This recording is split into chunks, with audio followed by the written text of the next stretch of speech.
Бүх хүмүүстээ энэ өдрийн мэнд. Ээржид кино давчлалдаа тавтай морилно. Өнөөдрийн кино аимшиг, нууцлаг триллер төрлийн Weapons.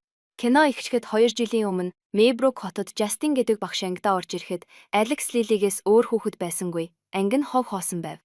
Өмнөх шөнийн үүрийн 2 цаг 17 минутанд Жастины бусад 17 сурагч гэрээсээ гарч 2 гараа урагш сунгангүйсээр харанхуй руу уусан алга баржээ. Тохиоллын системүүд ажилласан тул тэднийг хэрхэн явсныг харуулсан олон тооны дүрс бичлэг үлдсэн ч хүн хулгайлагчийн ямар ч улмөр байсангүй. Цагдаа нар Алекс, Жастин хоёртой олон удаа уулзаж төрөл бүрийн асуулт тавьсан боловч тэдний хэн ч юу ч мэдээгүй байв. Дараагийн 1 сарын турш мөрдөн байцаарт явуулахын тулд сургуулийг хаажээ. Тус бүс нутагт хэд хэдэн удаа ирэн хайх ажиллагаа явуулсан ч үр дүнд хүрсэнгүй. Сургууль дахин нээгдэх цаг болоход хотын иргэд захирал Маркусийн зохион байгуулсан уулзалтад цугларав. Бараг бүх хүн хүүхдүүд алга болсонд Жастиныг буруутгаж, түүний хийсэн ямар нэгэн зүйлээс болж хүүхдүүд явсан гэж батлан ярьцгааж байдаг. Жастин эцэг эхчүүдэд хүүхдүүдэд хайртай байсан гэдгээ хэлхийг хичээсэн ч тэд түүнийг доромжилсоор байв. Маркус түүнийг хамгаалахыг оролдоход эцэг эхчүүд түүнийг хамсаатан хэмээн дуудав. Эцэг эхчүүдийн уур хилэнгээс хамгаалахын тулд мөрдөгч түүнийг барилгаас гаргаж өгөхөөс өөр аргагүй болжээ. Энэ хэрэг явдлаас хойш Жастин арх их уудаг болсон тул уулзалтын дараа дэлгүүр олж согтууруулах ундаа худалдаж ав. Гэнт түүнд нууцлсан дугаараас дуудлага ирж түүнийг сүрдүүлсэн хоолой сонсогдсон тул тэр даруй уцаа тасаллаа. Жастиныг гарч явхад Джеймс гэх хар тамхич нь түүнээс цадгаа мөнгө гуйсан ч тэрээр үл тов. Дараа нь гэртээ байхад нь хаалганы хонх дуугархыг Жастин сонссон боловч очиж тайлхаас айж байлаа. Тэрээр шагааж харсан боловч хинч харагдсангүй. Тэгтэр хин нэгэн хаалга тогшиж Жастин эцэст нь гадаа гарахад түүний машин дээр шулам гэдэг үг шүшиж битсэн байхыг харав. Өглөө нь Жастин уг бичгийг арилгах гэж оролцсон ч дийлсэнгүй. Тиймээс тэр чигээр нь сургууль руугаа унаж явхаас өөр аргагүй хүрдэг. Маркус түүнд чөлөө өгч сэтгцийн эрүүл мэндэд анхаарахыг зөвлөв. Алексийг хэдийнэ өөр анги руу шилжүүлсэн бөгөөд тэр маш сайн байлаа. Жастин түүнтэй ярилцахыг хүссэн ч Маркус түүнийг мэргэжлийн ёсцон хил хязгаарыг давдал зуршилтай гэд хоригложээ. Үүнд бухимдсан Жастин машиндаа буцаж очиод сэтгэлээр унав. Үүний дараа Жастин цагдаагийн газарт очиж машинаа сүйтгэүүлсэн болон үл таних дугаараас занд хийсэн дуудлага ирсэн талаар өргөдөж гаргалаа. Тэнд түүний хуучин найз залуу Пол таарч тэдний дунд баг зэрэг эвгүй байдал үүсв. Тэр оройн Жастин Пол хоёр уушин газарт уулзаж Пол түүний нөхцөл байдалд санаа зовж байгаагаа илэрхийлсэн ч Жастин өөрийгөө болоход явж чадна хэмээн түүнийг тайвшруулав. Пол мөн эхнэрээсээ салсан одоо хамт амьдрахгүй байгаагаа хуваалцлаа. Тэд эцэст нь Жастины гэрт очиж шүнийг хамтдаа өнгөрөв. Өглөө Жастин Полыг гэрт нь хүргэж өгөх замдаа цагдаа нар энэ хэрэг дээр хангалттай сайн ажиллахгүй байна гэж гомдлоо. Дараа нь Жастин сургууль дээр очиж хүүхдүүдийг гэрт нь хүргэдэг автобусыг хүлээлээ. Автобуснаас Алексийг буухад тэрээр түүнийг дагаж гэрт нь очив. Жастин хаалганы хоохыг дарж хаалгыг нь тогшсон боловч хинч тайлж өгсөнгүй. Бүх цонхыг сонноор битүү халахсан байсан тул санаа нь зогсон Жастин хашааны хаалгыг онгойлхон ари хашаа руу ордог. Цонхнуудын нэгнийх нь сонингийн завсар жижиг зай гарсан байхыг олж хараад дотогш харахад 2 хүн байхыг хараад цочсондоо тэрээр ухрахтаа хідэн зүйл дээр бүдэрч унсан боловч чимээ гарахад хинч анхаарсангүй. Жастин дахин дотогш харал Алексийн эцэг эх буйдан дээр ямар ч хөдөлгөөнгүй сууж байхыг олж харав. Жастин энэ талаар Маркус руу залгаж хэлтэл Маркус түүнийг Алексийг мөрдөж мөшгөлөө хэмээн буруутгаж загнадаг. Дараа нь хүсний дэлгүүрт явж байтал өнгөрсөн шөнө түүнийг нөхөртэй нь хамт байсныг мэдсэн Полийн эхнэр Дона Жастин руу гинт дайрч Жастин Полыг өөрийгөө ганц бий гэж хэлсэн хэмээн тайлбарлахыг оролдсон ч Дона түүнийг худж хэмээн хашгичиж дээрээс нь бүтэн шил арх асгаж орхив. Дэлгүүрийн худдагч Донаг түүнээс хүчээр салгаж холдуулахаас өөр аргагүй болов. Тэр шөнө Жастин буцаад сургууль дээрээ очсон байна гэж зүүдэлжээ. Жастин зүүдэндээ ангидаа орж ирэхэд хүүхдүүд бүгд ширээгээ дэлрэн нүрээ нун хөвтөж байв. Гинт Алекс толгоогоо өргөхөд тэрээр алиалагчийн нүүр бүдэттэй байх нь тэр. Түүнийг эвгүүцмээр инээмсэглэхэд Жастин цочин сэрдэг. Гэтэл гэрт нь ямар нэгэн хачин чимээ гах бөгөөд адагш шагааж харсан ч юу ч харагдсангүй. Тиймээс тэр буцаад хэвттэл таазан дээр нэгэн аймаар улаан үстэй эмэгтэй байхыг хараад хашгирч орхив. Ганцхан секундын дотор нөгөө эмэгтэй алга болчихлоо. Маргааш нь Жастин Алексийг сургуулаасаа ирэхийг нь хүлээв. Тэр түүнээс зүгээр байгаа эсхийг нь асуухад хүү зүгээрээ гэж хэлээд цааш алхлаа. Жастиныг араас нь даах гэж оролдоход Алекс түүн рүү оржиж байгаад гэрлүүгээ гүйчихв. Жастин араас нь очиж хаалганы хонхыг нь тасралтгүй дарж хаалгыг нь нүдсэн ч хинч хариу өгсөнгүй. Үүний дараа тэрээр хин нэгнийг гарч ирэхийг хүлээн машиндаа өдрийг өнгөрөөж эцэст нь машиндаа унтаад өгөв. Оройн байшингаас хин нэгэн арайхийн гарч ирээд машинд орж унтаж буй Жастины үснээс хэсгийг хайчилж авлаа.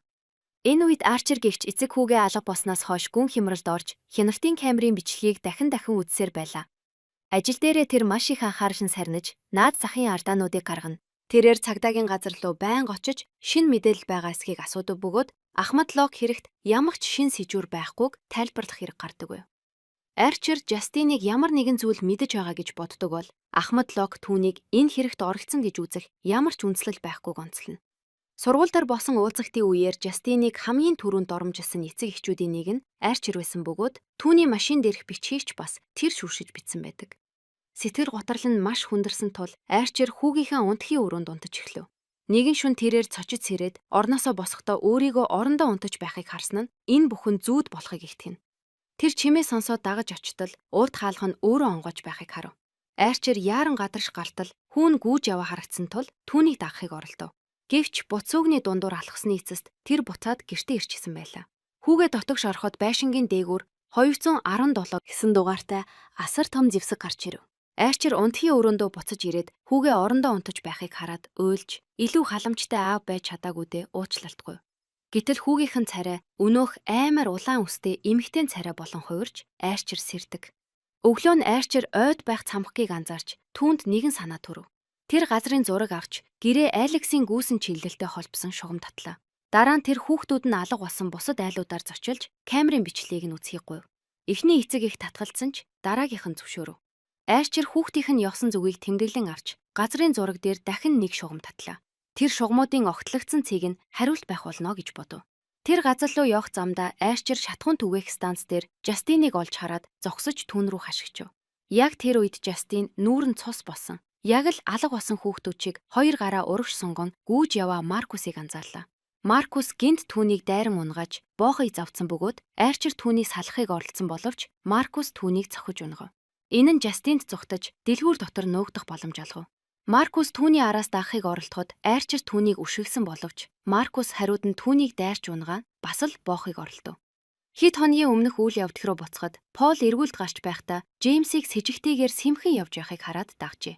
Түүнийг нэгэн байшин руу хууль бусаар нэвтрэхийг оролдож байхад нь Пол дуудсан тул Джеймс зүгтчихв. Хөөцөлдөн эхлээд Пол Джеймсийг машинаараа дагсан боловч эцэст нь машин явах зайгүй болж явгнаар үргэлжлүүлэн хөөхөөс өөр аргагүй болсон. Пол Джеймсийг барьж аван газар унгааж байгаад гавлаж байхад Джеймс түлхүүрээ хайчихсан учраас өөрийнхөө гэрлүүл орох гэж байсан юм хэмээн тайлбарлаж байв. Пол Джеймсийн халаасыг нэгжих үедээ санамсаргүйгээр хэрэглэсэн тариурын зүүнд хурууга хатгуулчихсан тул уурандаа өшөөгөө авч Джеймсийг хүчтэй цохиж ав. Тэрээр анхны тусламжийн хайрцаг авахар машин руугаа яарам очихдоо хяналтын камер нь бүх зүйлийг бичиж авсныг ухаарлаа. Цөхөрсөн Пол дараа нь Джеймсийг соллож "Одоо хоёулаа тооцоо дууссан" гэж хэлээд харин хотоос явахыг түүнээс шаардав. Хожим нь цагдаагийн хилцээр лөвч Пол хандана. Джеймс энэ хэргийн талаар гомдол гаргахгүй л бол бүх зүйл зүгээр ах болно гэж хэлв. Тэр шөнө Пол Жастинтай болзоондоо явжээ. Өглөө нь түүний гэртээ ирэхэд Дона тоглосон хугацаанаас эрт ирсэн байсан бөгөөд түүний эвгүй сандарсан байдал нь түүнийг юу хийснийг Донад хурдан таамаглахад тусалжээ. Дараа нь ажил дээрээ байхдаа Пол цагдаагийн хилцээний гадаа Джеймс байхыг хараад түүн рүү хашгичв. Джеймс тэр даруй зогтсон бөгөөд Пол хяналтын камераас салгасныхаа дараа машинаараа түүний араас хөдлөв. Цаг хугацааны хувьд дахин бага зэрэг ухруул Джеймс бол ойд майханд амьдардаг хар тамхичин байсныг харуулна. Бодсон дуусах үед тэр хот руу орж цоочлоогүй машин хайн дотор нь байсан юу ч хамаагүй хулгайлдаг байв. Дараа нь олсон зүйлээ хэдхэн доллараар зардаг. Пол түүнийг харах үед Джеймс яг л цагдаагийн бодож байснаар хулгай хийхээр байшин руу нэвтрхийг оролдож байжээ. Хожим нь Джеймс Лилигийн байшингийн цонхнууд битүү хүчигдсэн. Хин ч аваагүй учраас шууданган салхинд хийсэн байхыг анзаарч тэр газрыг эзэнгүй байна гэж бодов. Тэр ханан давирч цонхоор дамжин тавилахаар дүүрэн өрөөрөө мүлхэн ордог. Зочны өрөөнд Джеймс Алексийн эцэг их нүүрэндээ сорвтойгоор буудан дээр хөдөлгөөнгүй сууж байхыг хараад ихэд цочив.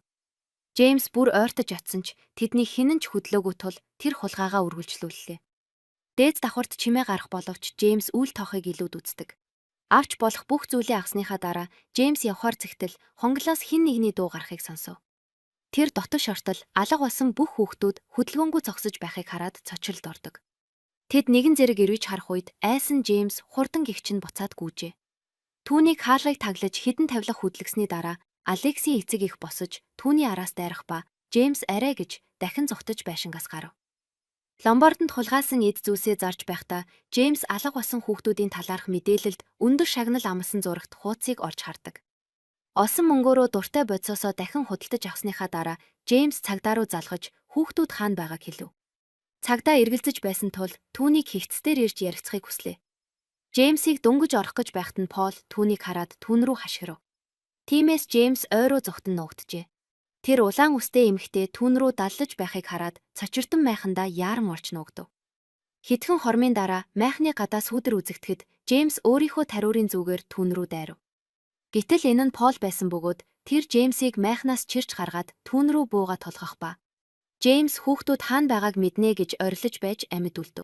Джеймсийн зааврыг дагаж Пол Лилигийн байшинд очив. Машинд үлдсэн Джеймс Пол хонх дарахад хэн нэгэн хаалга тайлж түүнийг дотош оруулахыг гайхан харж байлаа. Хэдэн цаг өнгөрч бүр шөнө басны дараа л Пол гарч ирэв. Тэр яг л ховстуусан юм шиг машин руу яаран очиод амтэн шив архирангаа Джеймсийг чирж гаргалаа. Джеймс тусламж дуудан хашгирсан боловч түүнийг байшин руу чирээд орохоос өмнө хинч түүнийг сонссонгүй. Дахин цаг хугацааны хувьд баг зэрэг ухруул Маркус супермаркетад байх үедээ Жастинаас юу харсныг нь хэлсэн дуудлагыг хүлээж ав. Маркус шалгахын тулд Алексийн эцэг ихтэй ярилцах болно гэж амлав. Гэвч уулзалтын өдөр улаан үстэй эмэгтэй л гарч ирлээ. Энэ бол Алексийн нагац эгч Клатис байсан бөгөөд тэр Алексийн эцэг их өвчтэй гэрээсээ гарах боломжгүй гэж хэлв. Маркус Алексийн сайн сайхан байдалтай холбоотой гомдол ирсэн бөгөөд түүний үүрэг бол хүүхдийн хууль ёсны асан хамгаалагчдтай ярилцах тул гэрт нь очих эсвэл холбогдох байгууллагад мэдэгдэх хэрэгтэй болно гэдгийг тайлбарлалаа. Маргааш нь Клатис Маркусын гэрт ирэв. Клатис усуухдаа заавал гүнзгий аяганд хийж өгөхийг шаардав. Тэрээр Маркусаас цагдаа нартай холбоо барьсан эсхийг нь мэдхийг хүссэн бөгөөд түүнийг үгүй гэж хариулсны дараа Клатис түүний өрөөнөөс хулгайсан туузаа гаргаж ирээд нэгэн хачин хэлбэртэй мөчөрт ороож өөрийнхөө цусаар будаж орхилоо. Маркусын нөхөр Тэри түүний шахыг боохоор даавуу барин ойртож ирэхэд Клатис түүний үснээс нэг хэсгийг хайчилж ав. Маркус цагдаа дуудахаар уцаа шүүрч ахтал Клатис гэмт хонх дуугаргав. Энэ нь Маркусыг ховстуусан мэт байдалд оруулж уцаа унгаахад хүргэдэг. Түүний бие чичирч эхлэхэд Клатис өнөөх үсийг мөн л мөчөртөө ороогоод дараа нь хугалж орхив. Гэнт Маркус Тэри рүү үсрэн орж нүүр зүүн хачин хаш ингэн бөөлжиж гарахын сацуу түүний боомлж эхэлдэг. Дараа нь тэр Тэригийн нүүрлүү толгоогоороо удаа дараа хүчтэй мөргөж түүнийг хөнөв. Клатис мөчийг сагтай ус руу шидэх хүртэл Маркус зогссонгүй. Мөчийг угаасны дараа Клатис Тэригийн үсийг авч хаяад оронд нь Жастины үсийг ороож дахин хугаллаа. Энэ үйлдэл нь Маркусыг Жастинийг хөнөөх даалгаварт илгээж буй хэрэг байв. Шатхуун түгээх станц дээрх зодон яг энэ үед болсон хэрэг. Ачрыг унгаасныхаа дараа Маркус Жастиныг хөөж дэлгүүр рүү ухсхив. Жастин ажилчдын өрөөнд нуугдахыг оролцсон боловч цоочтой байсан тул Маркус түүний буланд шахав. Яг тэр үед Ачир Маркусыг хөргөгч рүү мөргүүлэн дайрч Жастин энэ боломжийг ашиглан машин руугаа буцаж гүйлээ. Маркус түүнийг дагаж очиод машиныг нь хөдөхөөс өмнө цонхыг нь хагалж амжсан ч машин хөдөлж тэр араас нь гүйв. Удалгүй Ачир бас гарч ирээд энхүү хөөцөлдөөнд нэгдэв. Тэрээр гудамжаар давхиж байсан ч Маркус өөр нэг машинд дайруулахыг хараад зогсохоос өөр аргагүй болов. Нөгөө машины жолооч эмэгтэй Маркусын толгой зом дээгүүр нэг бяцаж бутарсныг хараад айсандаа ойрлож байлаа. Дараа нь эмнэлэг дээр Арчус цагдаа нарт бүх зүйлийг ярьж өгөв. Түүний гарах үед Жастин амийг нь аварсанд талархах гээд хүлээж байв. Болсон явдгийн дараа Арчер түүнийг буруутай гэдэгт итгэхээ болжээ. Тэр түүнд Маркус яг л алга болсон хүүхдүүд шиг гүйж байсныг хэлээд азрын зургаа үзүүлв. Жастин тэмдэглэсэн цэг нь Алексийн гэр болохыг шууд танив. Цаг хугацааны дахин нэг шилжилт биднийг хүүхдүүд алга болохоос өмнөх үеийн Алекс руу аваачна.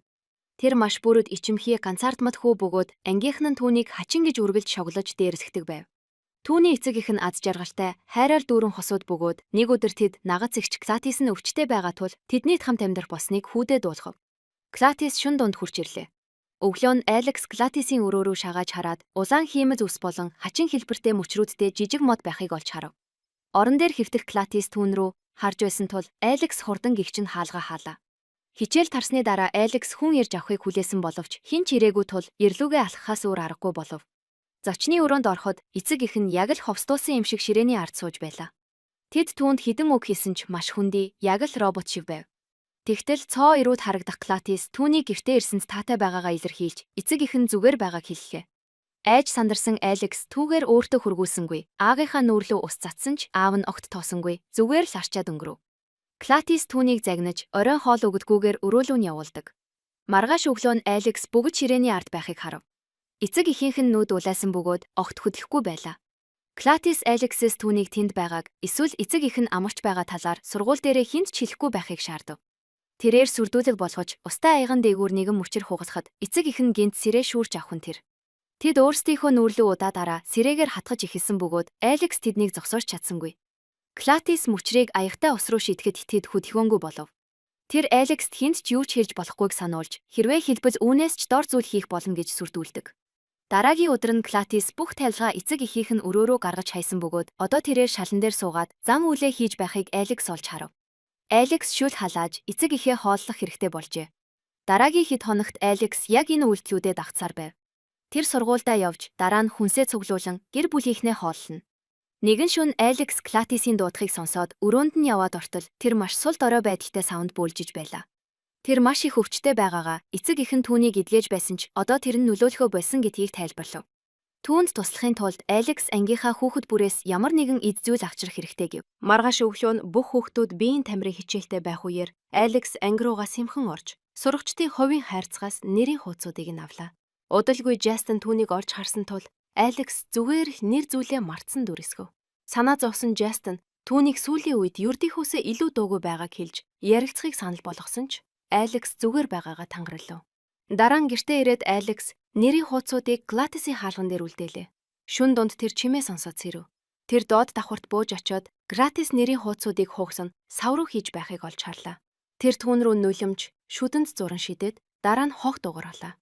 Яг тэр мөчөд Алексийн ангийн бүх хүүхдүүд гэр гэрээсээ гүйн гарч Алексийн байшинд орж ирэв. Мөрдөн байцаалд эхлэх үед Клатис Алексийн аавын нүрийг будаж янзлав. Байцаалтын үеэр тэр цагдаа нарт аавыг нь цус харуулсан ярьж чадахгүй байгаа тул өөрөө гэр бүлийг нь асарч байгаа хэмээн худал хэлжээ. Цагдаа нар байшинд нийчлэг хийн гэдгийг мэдэж байсан тул Клатис Алексээр гэрээ цэвэрлүүлж цонхны сонинуудыг хуулуулжээ. Дараа нь тэр хүүхдүүдийн үснээс хайчилж тэднийг хэсэг хугацаанд ойд нугдах тарин уушив. Үүний дараа Алекс эцэг эхээсээ гадна хүүхдүүдийг бас хооллох хэрэгтэй болжээ. Нэгэн өдөр түүнийг хичээлээ тараад ирэхэд гадаан цагдаагийн машин зогсож байлаа. Тэр байшинд орохдоо дунд өрөөнд зогсож буй Пол, Джеймс хоёрыг олж харав. Тэр нуугдахаар дээд давхар руу гүйсэн ч Клатис замыг нь хааж маргааш тэд хотоос явна гэдгийг дуулуулаа. Мөн эцэг эх нь манаж байгаа өөрийнх нь хаалганы хажууд татсан давсан шугамыг давж гიშгэж болохгүйг анхааруулв. Хэдэн минутын дараа Жастин, Арчер хоёр байшингийн гадаа машина байрлууллаа. Хаалга онгойж Пол гарч ирэхийг харав. Тэр дотогш буцаж орохынхоо өмнө тэдэн рүү далжээ. Хоёулаа түүнийг дагаж орохоор шийдсэнийг Алекс цонхоор харж байлаа. Зочны өрөөнд Пол дахин нэг дохио өгөхөд Жастин ойртож очиод санамсаргүйгээр давсан шугам дээр гიშгчин тэр. Гинт Джеймс Арчер руу дайрч Арчер түүнийг цохиж зодож ихэлсэн ч түүнд огтхонч өвдсөн шинж алга байлаа. Пол Жастины араас хөөж галпаагаараа ороход Жастин түүний нүүр рүү хайруулын тав шидэв. Тэр хүн үүнийг огт тоосон шинжгүй. Ширээн дээгүүр үсрэн гарч Жастиныг барьж авлаа. Жастин ногоо арилгагч шүүрэн авч түүний нүүрний арьсыг зүссэн боловч энэ нь ч бас түүнд өвдөлт мэдрүүлсэнгүй. Тэр түүнийг бомсоор л байв. Дээд давхарт Алекс доор гарч буй чимээ шугааныг үл тоон давсан шугамыг давж алхаснаар эцэг эх нь хүрсэн байдлаасаа гарч түүний араас хөөж эхэллээ. Алекс өрөөлүүгээ гүйн орж хаалгаа цоож исэн бөгөөд эцэг эх нь модон хаалгыг нь нүдэж эвдэхийг оролдож эхлэв. Тэднийг хаалга эвдэн орж ирэх үед Алекс дундын хаалгаар дамжин угаалгын өрөөлөө ярам орлоо. Дараа нь тэр хонгол руу буцаж гарав. Тэгээд тэр гүйж Клатисийн унтлагын өрөөнд орж нуугдлаа. Эцэг эх нь энэ хаалгыг ч бас эвдэхийг оролдож буйн түүнд сонсогцоор байв. Тиймээс тэр хурдан гэгч нь модноос нэг мөчөр таслан авч угаалгын өрөөнд орж нуугдав. Алекс өөрийнхөө цуснаас баг зэргийг авч мөчөрт түрхөв. Энэ үед Арчер Джеймсийг тасралтгүй өшөглөж цохиж байсан ч тэр дороос эргэж түүний араас дайрсаар байлаа. Эцэст нь Джеймс Арчерийг хонглын хаалга руу хүчтэй мөргөн унгааснаар алга болсон бүх хүүхдүүд тэнд байгаа нь ихчлэгдэв. Жастин Полийн бууг шүүрэн авч хүзүүрүү нь буудсан боловч бууны шахнаас хар шингэн олгоод хатлаа тэрээр зогссон хിവэрэл байлаа. Ингээд Жастин Полийн толгой руу буудахаас өөр арга үлдсэнгүй. Дараа нь тэр хонгол руу яран бууж Джеймсийг ч мөн буудав. Цөхөрсөн Арчер хүүхдүүд дундаас хүүгээ хайж эхэллээ. Гэтэл Клатис гэнт гарч ирэн түүний хүзүүний зүйлтийг таслан авахд тэр ихэд цочив. Хэдхэн секундын дараа Арчер Жастины ард гэнт гарч ирэн түүнийг боож ихэлсэн бөгөөд Клатис тэднийг харж зогслоо. Яг энэ үед Алекс Клатисийн улаан хиймэл үснээс авч мөчөртөө ороогоод хугалж орхив. Гэнт хүүхдүүд хонглоос гүйн гарч ирж Клатисийн араас хөөхөд тэрээр байшингаас яран зүгтлаа. Хүүхдүүд цонхоор үсрэн гарч араас нь хөөхөд Клатис хөшийнхөө байшин дундуур гүйн оров. Тиймээс хүүхдүүд ч бас тэдний цонх хаалгыг эвдэн орцгоолоо. Глатис хуршүүдийнхээ гудамжаар гүйж, харин араас нь олон хүүхдүүд хашаад аван, замд таарсан бүх шиш цонхыг хаглан хөөж явахыг хуршүүд бүгд гайхан, шоконд орсон байдалтай харж байлаа. Эцэст нь нэгэн охин Глатисийг дайрч унгаасан бөгөөд хүүхдүүд дээрээс нь овооролтон түүний биеийг тастан хаяж, эцсийн эцэст түүнийг хүнөв. Глатис үхснээр Арчер болон Алексийн эцэг их хараалаас саллаа. Жастин дээд давхарт гарахад Алекс эцэг ихээ тэвэн зогсож байв. Арчер эвдэрч сүйдсэн мөрийг даган явсаар хүүтэйгээ иргэн уулзав. Энэхүү аимшигт явдгийн дараа Алексийн эцэг эхийг сэтгцийн эмнэлэгт хэвтүүлж, тэрээр илүү сайхан сэтгэхтэй өөр нэг нагас эгчиндээ амьдрахаар яв. Бусад хүүхдүүд гэр бүлийнхэнтэйгээ иргэн нийсэн боловч дахин ярьж эхэлтлээ тэдэнд нилээд их хугацаа шаардагдсан байдаг. Сувгийг маань дэмжиж subscribe хийхээ мартуузай. Дараагийн сонирхолтой киногоор уулзцгаая. Үзсэнд баярлалаа.